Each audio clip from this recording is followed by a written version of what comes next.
Hello বাচ্চো, welcome to Biohack. NEET প্রস্তুতির জন্য বাংলা ইউটিউব চ্যানেল। নিট 2025 সালের জন্য এমসিসি অল ইন্ডিয়া যে কাউন্সেলিং তোমরা জানো, তার ডেট কিছুটা এক্সটেন্ড করা হয়েছে। তার ভিডিও আমি আগে তোমাদেরকে দিয়েছি।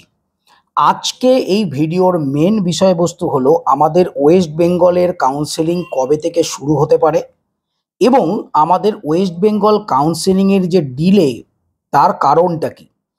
তোমরা একটা জিনিস জানো, এমসিসির ক্ষেত্রেও তোমরা দেখেছো যে কাউন্সেলিং শুরু হওয়ার আগে প্রথমে একটা নোটিফিকেশন আসে, একটা ডিটেল শিডিউল রিলিজ করে আমাদের WBMCC, সেটা করবে।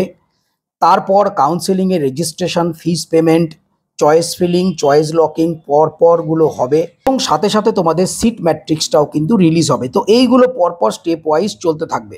ওয়েস্ট বেঙ্গল স্টেটের ক্ষেত্রে এমসিসি যে কাউন্সেলিং শিডিউল রিলিজ করেছিল আগে, সেখানে কিন্তু লেখা ছিল যে রাউন্ড 1 যে কাউন্সেলিং, সেই রাউন্ড 1 কাউন্সেলিংটা চলবে 30শে জুলাই থেকে 6 আগস্ট পর্যন্ত। মানে 30শে জুলাই থেকে 6 আগস্ট পর্যন্ত এই টাইমের মধ্যে registration, fees payment, choice filling, choice locking, এই টোটাল প্রসেসটা হবে।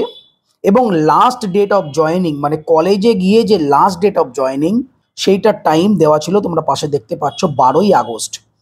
কিন্তু যেহেতু এমসিসি কাউন্সেলিংয়ের ডেট কিছুটা বেড়েছে, তো মনে করা হচ্ছে আমাদের ওয়েস্ট বেঙ্গলের ক্ষেত্রে কাউন্সেলিংয়ের যে ডেট, যেটা এর আগে এমসিসি অনুযায়ী স্টেট কাউন্সেলিং শিডিউল অনুযায়ী 30 তারিখ থেকে 6 তারিখের মধ্যে হওয়ার কথা ছিল, সেটাও কিন্তু কয়েকদিন তোমার ডিলে হতে পারে। এর কারণ, যেহেতু টোটাল প্রসেসটা ডিলে হয়েছে, আমি তোমাদের বলেছিলাম যে অল ইন্ডিয়ার রাউন্ড 1 কমপ্লিট হলে আমাদের স্টেটের রাউন্ড 1 হবে, তারপর অল ইন্ডিয়ার রাউন্ড 2 হলে স্টেটের রাউন্ড 2 হবে। তো অল ইন্ডিয়া এবং স্টেট একসাথে কাউন্সেলিং চলতে থাকে। এর কারণ, অল ইন্ডিয়া এবং স্টেটের ক্ষেত্রে স্টুডেন্টদের যে ডেটা, সেটা অল ইন্ডিয়াকে স্টেট দেয়, স্টেটের থেকেও অল ইন্ডিয়া নেয়, এইভাবেই কিন্তু চলে। যেহেতু অল ইন্ডিয়ার ক্ষেত্রে ডেট বেড়েছে, স্টেটের ক্ষেত্রেও ডেট বাড়বে। তোমরা অ্যাপ্রক্স ধরে নাও যে আগস্ট মাসের ফার্স্ট উইক থেকেই হয়তো ওয়েস্ট বেঙ্গলের কাউন্সেলিংয়ের নোটিফিকেশন চলে আসবে এবং ওয়েস্ট বেঙ্গল কাউন্সেলিং শুরু হবে। এছাড়াও আমাদের ওয়েস্ট বেঙ্গল কাউন্সেলিংয়ের ক্ষেত্রে আরও একটা প্রবলেম রয়েছে, সেটা হচ্ছে ওবিসি মামলা। তোমরা জানো যে WBJEE পরীক্ষা দীর্ঘদিন আগে হলেও এখনও কিন্তু রেজাল্ট বেরোয়নি। অনেক কলেজে ভর্তির প্রক্রিয়া শুধুমাত্র এই ওবিসি মামলার জন্য আটকে রয়েছে। কিছুদিন আগে রাজ্য সরকার 140টা জাতির যে ওবিসির যে লিস্ট হাইকোর্টে জমা দিয়েছিল, হাইকোর্ট কিন্তু সেই লিস্টের ওপর স্টে দিয়েছে, তোমরা জানো।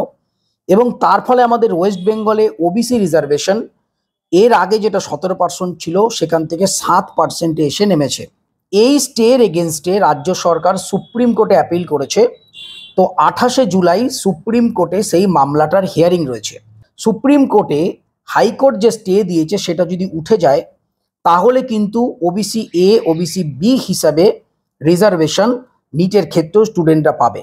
আর যদি সুপ্রিম কোর্ট যে স্টে রয়েছে সেটাকে না তোলে, সেক্ষেত্রে কিন্তু কোনোভাবেই আমাদের ওয়েস্ট বেঙ্গলের ক্ষেত্রে ওবিসি এ, ওবিসি বি কোনো ডিমার্কেশন থাকবে না এবং রিজার্ভেশন 7%ই হবে।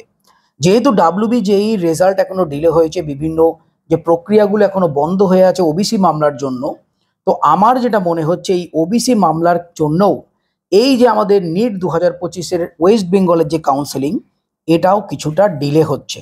28শে জুলাই যে ওবিসি মামলাটা আছে, এটা কিন্তু ফাইনাল জাজমেন্ট নয়। সুপ্রিম কোর্টে ওই দিন মামলাটার ফার্স্ট হিয়ারিং হবে এবং ওই দিনই আমরা জানতে পারবো যে হাইকোর্ট যে স্টে দিয়েছে সেটা থাকবে কি থাকবে না।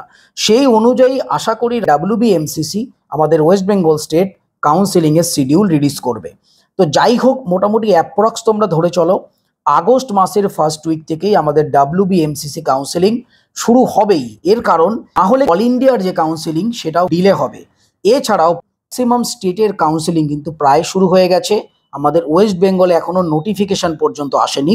তো এই বিভিন্ন ঝামেলাগুলোর জন্য হয়তো ডিলে হচ্ছে। যাই হোক, তোমরা চিন্তা করো না, 2-4 দিন ডিলে হলেও WBMCC নিশ্চয়ই কয়েকদিনের মধ্যে কাউন্সেলিংয়ের নোটিফিকেশান এবং ডিটেল শিডিউল তোমাদের দিয়ে দেবে। শিডিউল যখনই বেরোবে আমি অবশ্যই ভিডিও করে তোমাদের আরও ডিটেলসে ডেটগুলো খুব ভালো করে বুঝিয়ে বলে দেবো, তাহলে তোমাদের কোনো সমস্যা হবে না। তো নিট রিলেটেড যাবতীয় ইনফরমেশনের জন্য চ্যানেলটা অবশ্যই সাবস্ক্রাইব করে রাখো, নোটিফিকেশনটা অন করে রাখো, যাতে নিট রিলেটেড লেটেস্ট কোনো ইনফরমেশনের ভিডিও এলেই তোমরা নোটিফিকেশান পাও এবং ভিডিওটা মিস না করো। তো যাই হোক, সবাই খুব ভালো থেকো, মন দিয়ে পড়াশোনা করো। নিট 2026 কিন্তু ক্লিয়ার করতেই হবে। টাটা।